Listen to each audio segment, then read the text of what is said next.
From the heart of South Asia to the crossroads of Central Asia, from the turbulent Middle East and North Africa to the power corridors of the West, where narratives collide, perspectives matter, and stories connect. This is Beyond Borders, and I'm Omar Khalid. But during the course of the show, we will try to enter a world which we consider without border or boundary, and of course decipher stories that are extremely pertinent in this changing 21st century. We'll begin with the top stories of the day, or as we call them, region lines.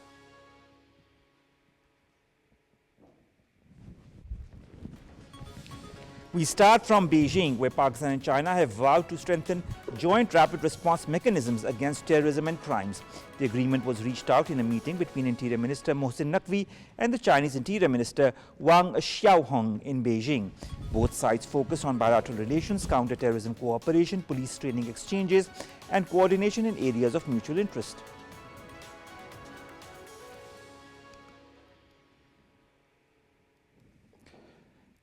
In India, a renowned actor and filmmaker Prakash Raj accuses the Modi government of subordinating India's state institutions to a Hindutva-driven political agenda.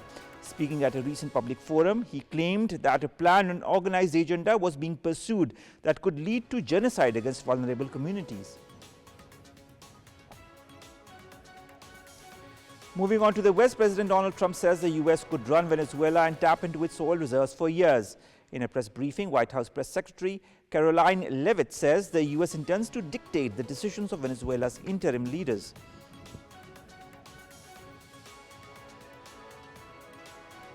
Meanwhile, Ukrainian President Volodymyr Zelensky presses allies for ironclad security guarantees against any Russian attack and has sought tougher sanctions on Moscow. On the other hand, Russian strikes knock out power supplies almost entirely in two regions of southeastern Ukraine.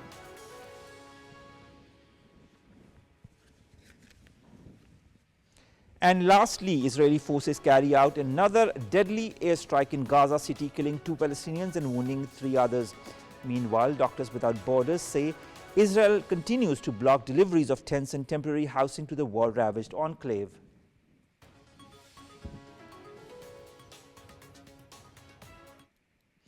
China has called for intensified joint counter-terrorism and cybercrime cooperation with Pakistan following high-level security talks in Beijing. Both sides have agreed to quarterly joint security working groups, annual interior minister meetings, expanded police training, faster response mechanisms, and deeper collaboration on cybercrime investigations using Chinese technology. Pakistan has reaffirmed that the protection of Chinese nationals and development projects is a top national priority and has announced the creation of a special protection unit in Islamabad. These steps reinforce commitments made during the 7th round of the China-Pakistan Strategic Dialogue, where China formally acknowledged Pakistan's sacrifices in combating terrorism, reiterated zero tolerance for all terrorist groups, rejected double standards in counter-terrorism, and jointly called for visible action against terrorist networks operating from the Afghan soil. Together, this reflects a coordinated security framework underpinning the broader China-Pakistan partnership. To discuss more on that, we've been joined by 2 guests, and a third will be joining us shortly. In the studios, we've been joined by none other than Dr. Farrah Naz. She's a foreign affairs expert. Thank you very much, Dr. Farrah, to have joined us. And of course, online, we've been joined by Zoon Ahmed Khan. She's a fellow for the Center for China and Globalization in Beijing. We'll begin our questions from Zoom. Now, Zoon, from Beijing's perspective, how important is technology sharing and cybercrime cooperation with Pakistan in building a long-term, trusted law enforcement partnership? Thank you firstly for having me on the program. You know, the developments recently are truly reflective of the direction that both China and Pakistan plan to take the CPEC cooperation with forward. I've been in Beijing for a decade now. My focus has been CPEC, the Belt and Road Initiative, and the region, and what China's role has increasingly been in allowing for partnerships that strengthen, long-term partnerships and mutual safety and security. So, starting with, firstly, we had the Deputy Prime Minister's visit, and now, the recent declaration with Mohsin Naqvi's visit as well. These definitely reflect, the significance that China places on safety, security, and also, strengthening the partnership in the sense that more people on both sides can be protected from crimes that are increasing globally, really. When we especially talk about CPEC 2.0, it's really going from, more government-led with hard infrastructure cooperation towards people-centric cooperation, where businesses are being encouraged to work together, where we're looking at development, which is definitely more people-centric. This is a term that China is increasingly using. And when it comes to cyber crimes and, counterterrorism partnership, of course, we're talking about threats that the region faces at large. And then if we want businesses to flourish, if we want tourism to flourish, if we want people on both sides to exchange and to, build the kind of synergy that we want as China and Pakistan in the region, then first and foremost, the important thing is to strengthen the safety and protective mechanisms. And in that sense, I think what we have seen in these past few days is truly going to, strengthen and further deepen the cooperation. I think definitely I would also like to mention here that China has increasingly emphasized on strengthening international law and also introduced the initiatives, the global initiatives, out of which one of them is the Global Security Initiative. And the central pillar, which you also, when you introduce your program, you think of a world beyond borders. Essentially, the Global Security Initiative is also about mutual safety, recognizing that Pakistan's security and safety is deeply linked with China's as well, and that if both countries cooperate on this aspect, it can really, improve the scope of the cooperation. So we also know that in China has emphasized on safety, security. China has also faced a lot of challenges. The Shanghai Cooperation Organization, also another regional mechanism that I look closely into, its starting point has been to address those threats such as terrorism, extremism, and separatism. And how can we as a region, build cooperation, build trust, have technical cooperation, pursue trainings, utilize the technologies that are available to us, do tech transfer and technology exchange, which can, build, strengthen safety and security mechanisms on both sides. So, of course, for China, this is a priority. We also know that security has been a major, barrier in terms of enabling CPEC 2.0 to really flourish to its potential. And for that reason, I think the way China is now prioritizing, China and Pakistan both are prioritizing this dimension of the cooperation. It can set also an example for other countries that are looking for strengthening. I think Zoon, this is a very important example as far as joint collaboration is concerned, and sets up a precedent, as you yourself said, for other countries to follow as well. Farrah, this call by China for counter-terrorism cooperation with Pakistan, how does it show the evolving depth of the strategic relationship that both the countries enjoy? Also, do you feel that this collaboration or this suggestion also highlights the fact that internal security cooperation is now becoming as strategic as economic cooperation under the China-Pakistan economic corridor? Thank you, Umar, for the question. I think this is very clear that China and Pakistan, they are very close friends. We are neighbors. And from the CPEC and the BRI project, we have witnessed that economic security, economic development and prosperity was at the heart of their relationship with each other.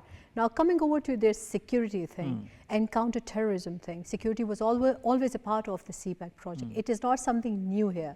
Now, the terrorism aspect, I think China realized the fact that Pakistan is one of those countries who knows, who has been through terrorism elements, and how they dealt with it. I remember the time when we were having bombs all over the place, and the counterterrorism departments, they were really on the process of how to deal with that. Now, speaking of this day and age where we sometimes feel like terrorism is an outdated concept, but through the Bondi incident in Australia and many other countries, we have witnessed that terrorism is still there. So the element of countering terrorism is super important, especially in the context of Afghanistan and Taliban, where China also pursue and see that there is this terrorism threat coming from Afghanistan, and they want to securitize themselves. Now, in terms of China-Pakistan counterterrorism pact and strategies, I think China realized that they want to learn more from what Pakistan has been through. And Pakistan, it's not the first time that Pakistan is offering or having this handshake with countries who wants to improve on their counterterrorism departments or their management system. Pakistan is doing that with Saudi Arabia, Pakistan is doing that with Turkey and many other countries as well. So here it's not unique to Pakistan-China relationship, it's the nature of security elements that is developing and evolving in South Asian region, where we can see one common threat that is coming from Afghanistan, the element of terrorism and how to deal with that. So to me, it's something really good initiative through which both countries can improve on their security and can deal with a common enemy at a time when the enemy is trying to invade into the security domains of these countries. All right. Coming to you, Zoon, I'd like to understand a lot of perspectives, but you did highlight a lot of those in the very beginning as well. But, you know, as far as Chinese media is concerned, you know, they have often highlighted the need for a secure environment for the Belt and Road projects. How do these new security mechanisms that have been discussed support China's broader vision of secure and smooth BRI cooperation with Pakistan? You know, I'll also concur with what the other guests mentioned, that terrorism is not an outdated concept at all, and especially in this region where we have you know, this vacuum that's been created in Afghanistan and obviously the emanating threats from that. You know, if I go back, I'll try to be very brief, but if I go back to 2015, when I moved to Beijing and when the first phase of CPEC and other Belt and Road projects was announced, definitely many Chinese people were thinking about how security is a major concern in a lot of the Belt and Road partner countries. And increasingly, I mean, you know, at that time, there was this theory that there should be 100% security before a country goes in to invest. But with time, with also the Shanghai spirit, the Shanghai Cooperation Organization mindset as well, it's that we need to tackle these threats side by side. And to make sure that the BRI projects are safe and secure, the only way is that, you know, although, yes, China and Pakistan have deep, comprehensive strategic partnership, cooperation that is unprecedented, which is in multiple dimensions. But at the same time, we have seen a lot of CPEC projects being targeted. We have seen a lot of regional threats emanating, especially post-2021, where more countries, especially China, Pakistan, and the region, need to come together to cooperate and understand each other and to build mechanisms that strengthen us, right? To build, you know, better ways to cooperate, communicate, to learn from each other, like was mentioned by the previous speaker as well. Pakistan also has very valuable counterterrorism experience, and China also has very advanced technologies and success and expertise. So I think, I mean, this new mechanism that has been announced, and also I'll mention here that there will be quarterly, you know, meetings between both sides to exchange and to further strengthen. I think all of this creates space to think about Belt and Road becoming more safe and secure by creating you know, a template for how countries can work together. Because these threats, these uncertainties are really, you know, globally present. Pakistan and CPEC are facing unique challenges. Other regions are facing their own unique challenges. So the real solution is to think of long-term, from a long-term perspective, think of how we can strengthen the communication, how we can have more rapid responses, how we can make sure that experiences on both sides can be utilized to synergize the mutual response. And I think in that sense, really, you know, we want CPEC 2.0 to be successful. We also want CPEC to be a regional project. We want other countries in the region to join as well. The real vision Pakistan has always had, and now China with CPEC has had, is to make the region better connected. And that is possible if we are together able to tackle the challenges that we currently face. You know, I have a lot of interactions with scholars here, also with businesses who are interested in coming to Pakistan, who are interested in thinking of how through Pakistan, they can also, you know, trade and expand their businesses to other regions west of Asia that are connected, better geographically connected with Pakistan. And all of that is possible if we are able to tackle the existing issues use in a more effective way. So indeed, that is where I'll stop you, Zoon. That's where I'll stop you. There's a lot to discuss, and lots to decipher, and we can go on for a very long time because there's so much to discuss when it comes to Pakistan-China collaboration and when it comes to counterterrorism as well. But I'll point my next question to Farrah. Farrah, what impact could this enhanced police training that has been in this meeting between the two ministers and the rapid response mechanisms have on Pakistan's overall counter-terrorism strategy? Well, I think China, when I overall look into this issue, China is trying to seek a position in the world politics, right? So if there is a superpower dynamics, so superpowers needs to have certain contours of power. Technology, this all security dynamics is one of those contours of power. So China is trying to tick all those sections. That's why it's trying to get more into the counterterrorism thing. It's trying to get more into the security domain. It's trying to evolve more into the technology sector as well. And I have no doubts in saying that Chinese technology and China itself has reached to that level where its technology is super strong. And now even the counterparts of China, they are a bit skeptical of where China is leading now. So these things raises questions about what China wants, because it's not something that is appreciated among its enemies.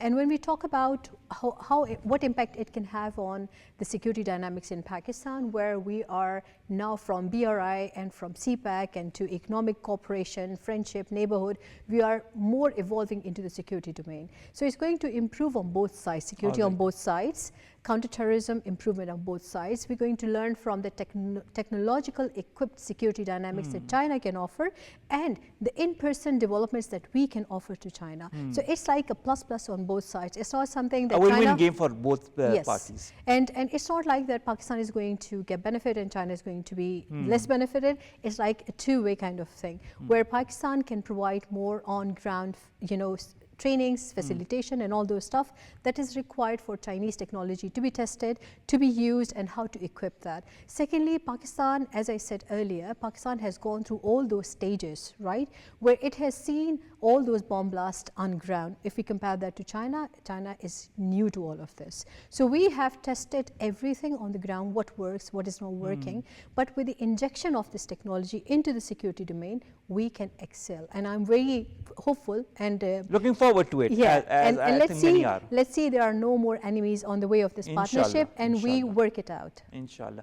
Zoon, China and Pakistan have jointly called on the international community to strengthen counterterrorism cooperation and reject double standards. How is this message being received in Chinese policy circles and media discourse?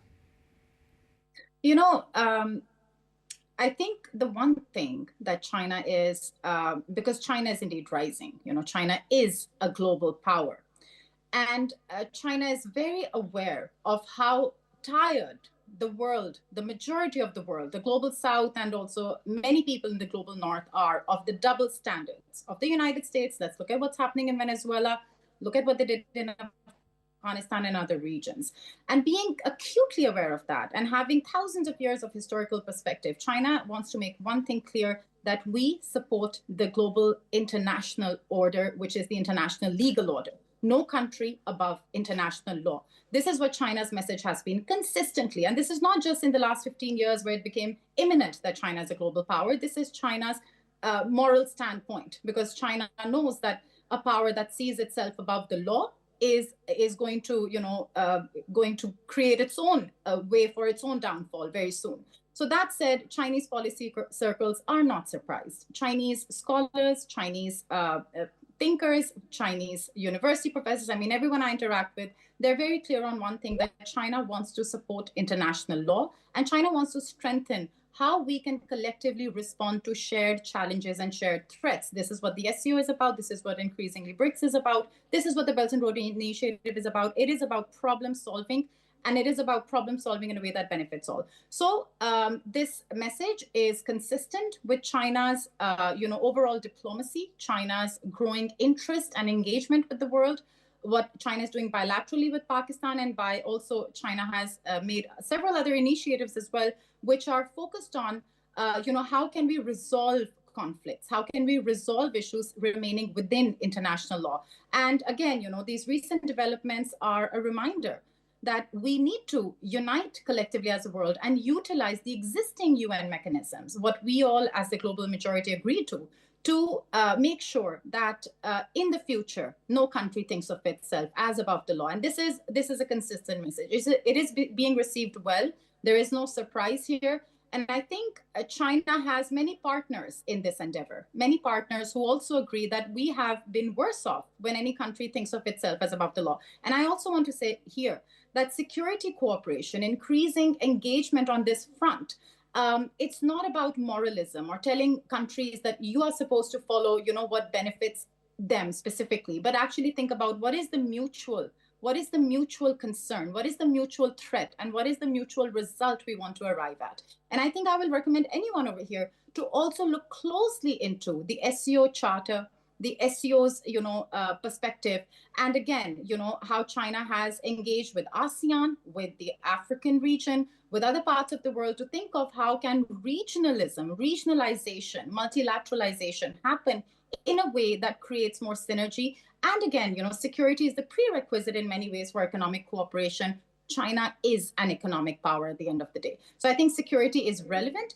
It is not central. It is necessary. And it is necessary for all countries in the world, really. So that's my response to that. I totally agree with you on that, Zoon. And the thing is, the more the better, as far as the current situation in the region is concerned, with respect to terrorism and, of course, all the counterterrorism efforts that Pakistan is moving towards, and now with China as well. Asadullah Khan joins us from the Institute of Strategic Studies in Islamabad. He's a research fellow there. Asad, thank you very much to have joined us. Asad, these quarterly security working group meetings, the annual interior minister dialogues, how are they going to strengthen this joint counterterrorism coordination between both the countries? And do you think that this mechanism, the beginning of this mechanism, is highlighting a long-term strategic counterterrorism collaboration between both Pakistan and China? Thank you, Umar. Thank you for having me. Yes, absolutely. These mechanisms, these mechanisms institutionalize the counterterrorism coordination, ensuring the continuity and predictability rather than ad hoc measures that normally states takes.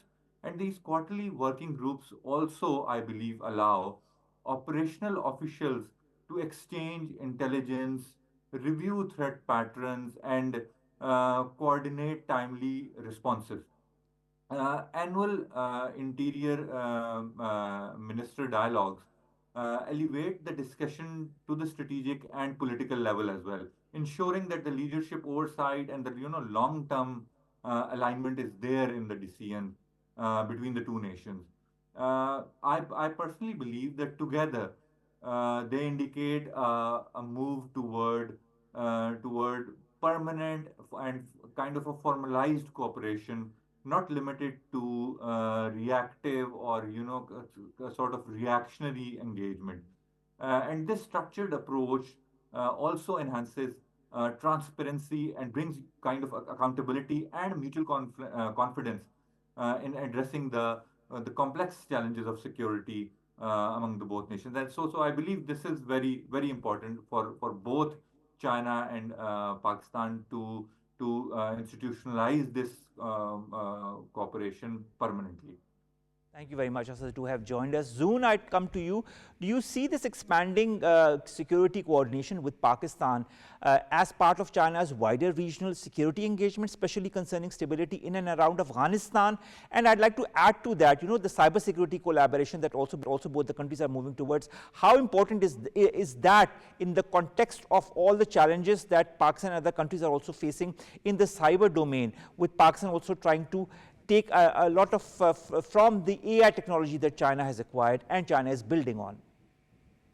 I think first, I completely agree with Asad Saab, when he says that we are moving towards from a reactive approach towards a more institutionalized approach that can hopefully result in better prevention of potential threats from emanating into actual incidents. So I think this is definitely a very important approach. And I absolutely think, the region is deeply connected. The regional circumstance, I said this before, I say this again, what's happening in the region, is central to why we need to build and enhance certain aspects of the cooperation and strengthen and institutionalize certain aspects of it. So what is happening in Afghanistan, we also had the SCO summit just in August. That was also a very important moment for the region, entire region, to think about how can we prevent security threats from emanating into actual harm to people around the region.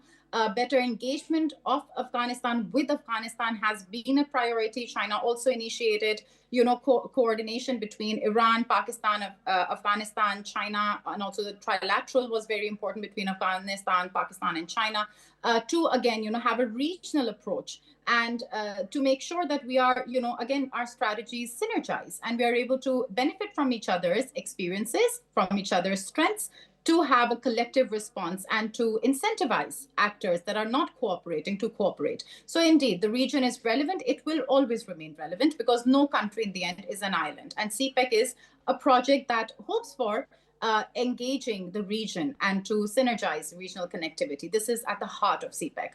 Secondly, counterterrorism. China has made a lot of advances in this front. On this front, every day, even in China, I follow Chinese local media very closely. Such cybercrime incidents are increasingly being, successfully caught.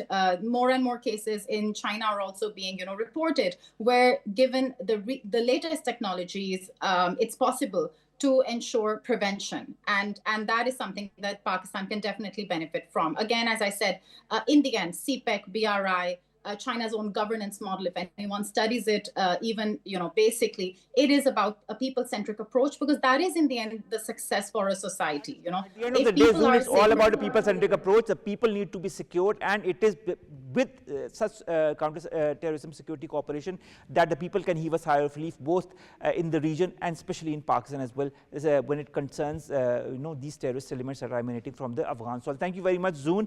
Zoon Ahmed Khan, Fellow Center for China and Globalization, joining us from Beijing. Thank you very much again to have given us your feedback as far as this counterterrorism collaboration between Pakistan and China is concerned. Now let's take you to India, where allegations of systemic oppression of Muslims and other minorities of India in India have again come into focus. And of course, we all know how they have been highlighted, and this is continued to be highlighted also not only by regional players but also people from within India.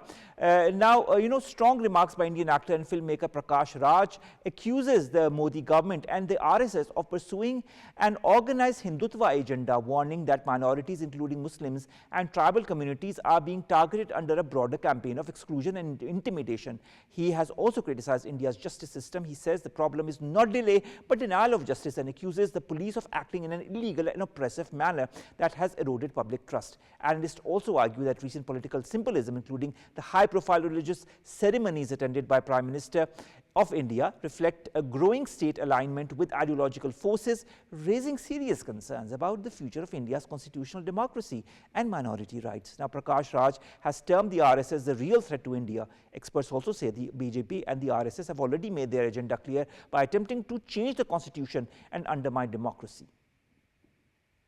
Let's now take you to the West.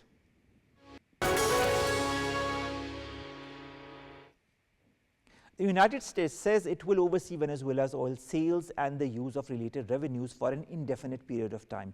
Following a U.S. Special Forces operation that captured former President Nicolas Maduro and transferred him to New York to face trial, President Donald Trump says Venezuela would provide between 30 and 50 million barrels of crude to the U.S., while Washington has also seized Venezuela-linked oil tankers, including a vessel sailing under a Russian flag, citing sanctions enforcement.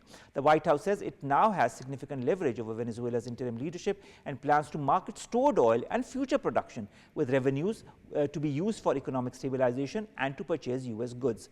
China has rejected the US approach, saying Venezuela retains sovereignty over its resources, while Russia and Cuba have criticized the operation. The situation has raised wider questions about sanctions, maritime law, and long-term political arrangements in Venezuela.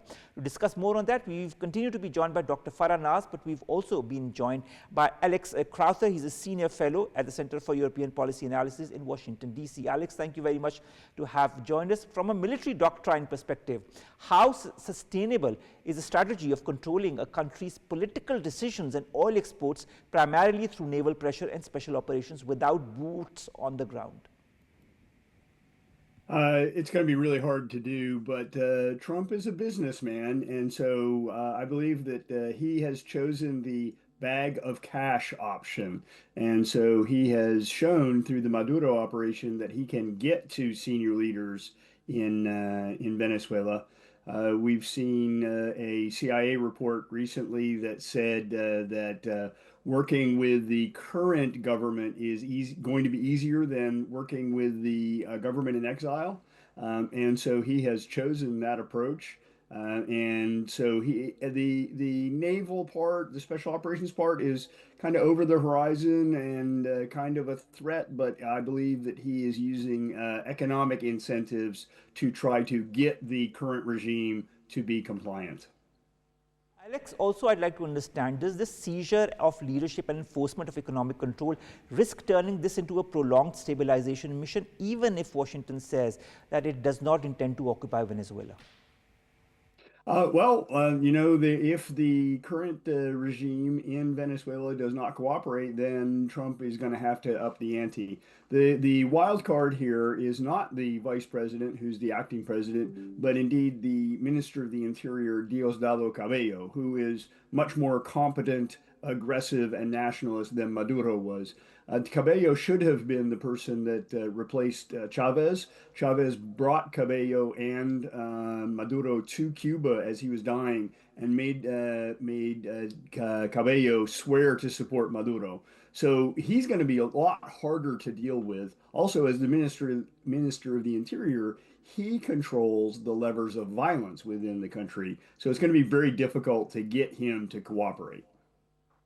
Farrah, I'd like to understand, how does China's characterization, and also other countries that have criticized this move, but China's characterization of the US oil sector demands as bullying reflect Beijing's broader stance on national sovereignty and international law in global energy diplomacy?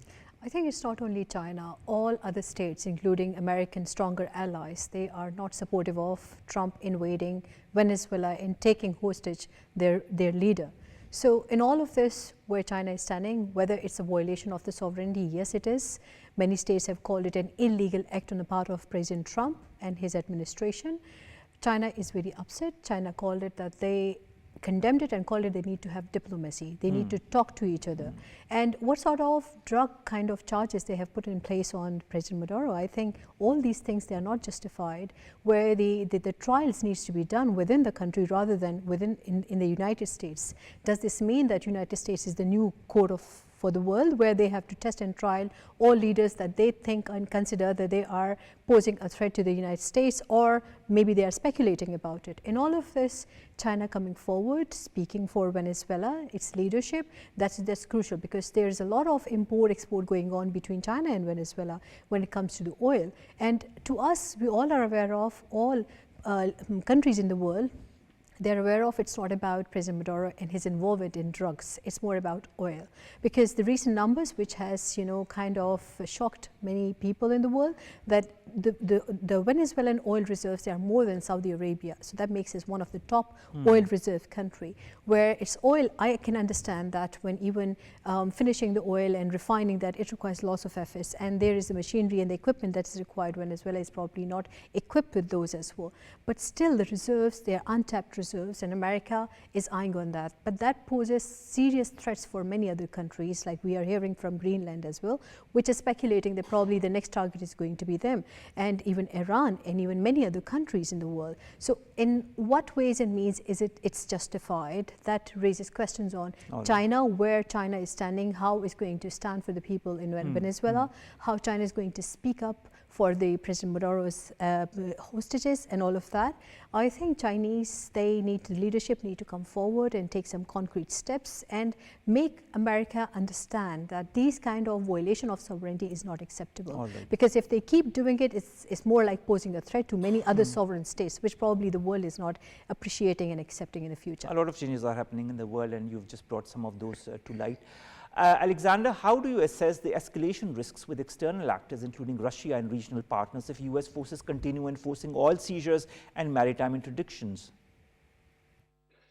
I don't see this as really having a chance to escalate because if you read the new national defense strategy, security strategy, Trump sees the world as spheres of influence, and he's clearly marked the Western Hemisphere as his chosen sphere of influence.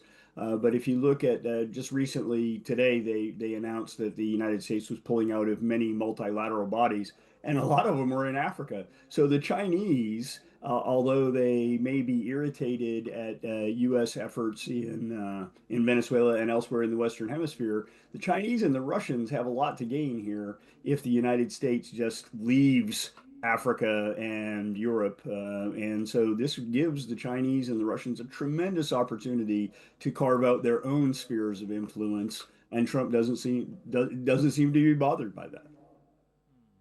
Now, continuing in this vein, if the objective now includes restructuring Venezuela's economy and security environment, what level of long-term military commitment would realistically be required to prevent state collapse or insurgency there? Well, if they manage to co-opt the current government and the current security structure, it won't be that difficult at all. In Iraq, the United States made the horrific decision to disband the military and to fire all the Baathists who were Saddam Hussein's party. So all the technocrats who knew how to run the country went away, and all the people who knew how to use violence all went away. And the U.S. was not willing or able to step up and provide those technical services and provide the security. And so that went really bad. So hopefully people understand that they need to get this regime on side. The United States can't go into Venezuela and keep it under control. It'll be another Iraq or Afghanistan where you're going to have 150,000 troops on the ground and another 150,000 contractors on the ground because Venezuela, 5 major cities and 30 million people, and so it's a lot to digest.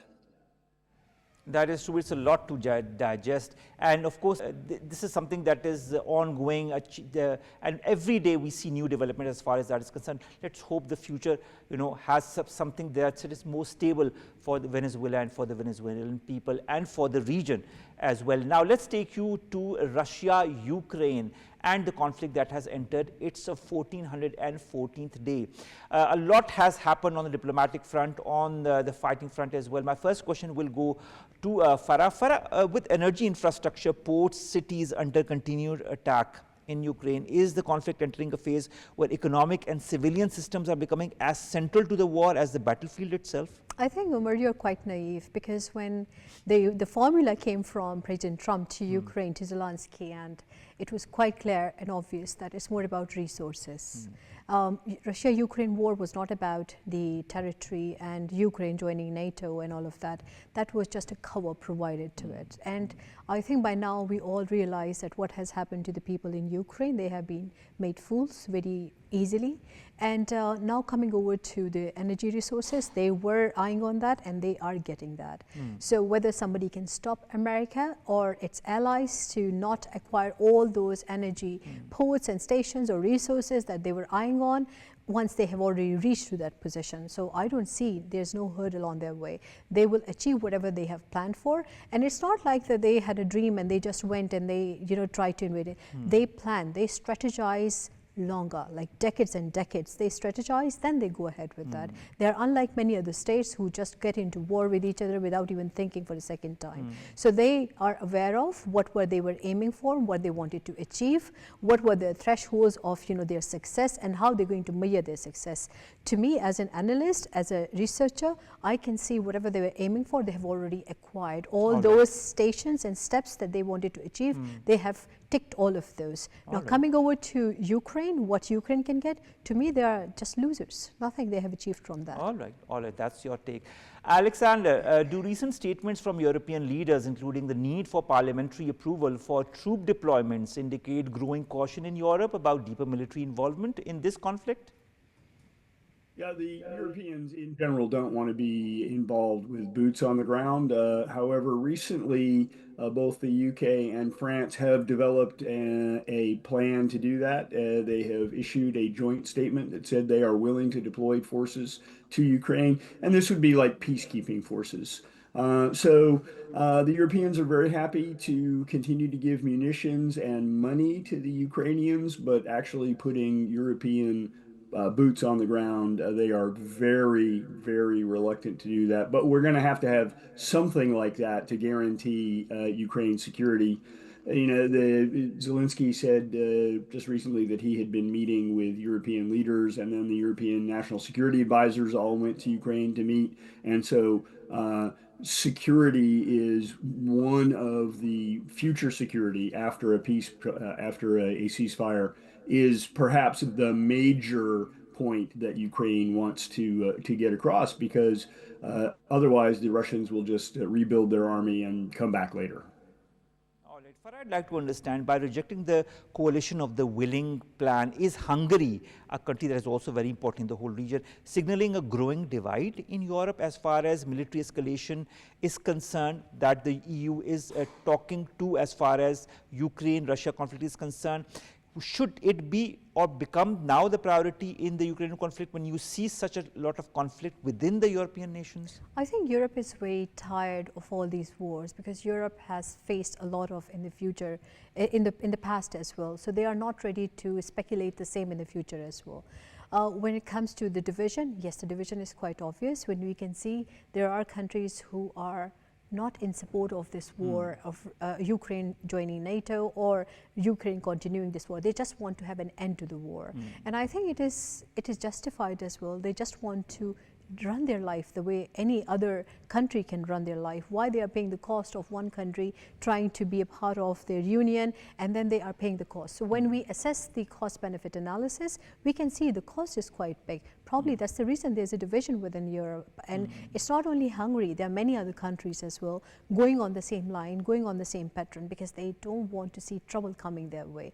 And we have seen it in a colder times of the year, where they are facing energy deficit, where they are not able to meet all their energy requirements. Who are they going to count on? And we have seen in case of Ukraine, where they were counting on America and its allies, what America did to them, what support was provided to them. So that's why many European countries, they are aware of the fact that the promises made to Ukrainians were unfulfilled. So the promises that will be made to these countries will also remain unfulfilled. That's why they are parting their ways, and it's in their best interest. And I believe all states should be allowed to pursue their national interests, what is in their best interest, rather than standing for some promises which are never fulfilled. All right, that's a very interesting take.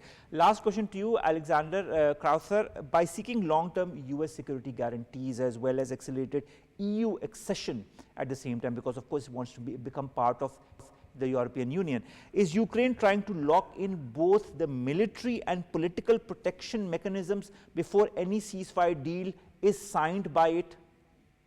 Absolutely. They won't sign a ceasefire deal without security guarantees. So Farrah makes an excellent point about security guarantees. In 1994, the Ukrainians promised to give up their nuclear weapons in exchange for Russia, the UK, and the United States promising to not only respect the sovereignty of Ukraine, but to defend that sovereignty as well.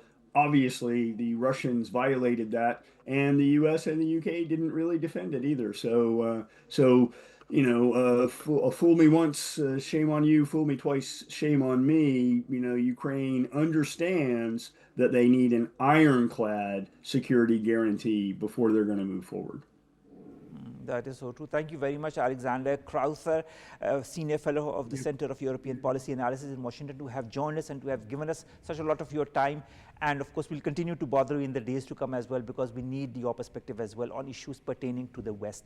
And thank you very much, Dr. Farrah, to have joined. Well, throughout the show, you've been there, and it has been an absolute pleasure to have you for this show. Lastly, let's take you to the Middle East and North Africa. Now, the humanitarian group Doctors Without Borders, or the MSF, has warned that Palestinians in Gaza are suffering from respiratory infections, skin disease and severe cold exposure as families remain displaced in makeshift shelters during harsh winter conditions. The MSF says Israel continues to block or delay the entry of essential shelter supplies such as tents and temporary housing, despite international legal obligations and a US brokered ceasefire that requires a daily entry of humanitarian aid.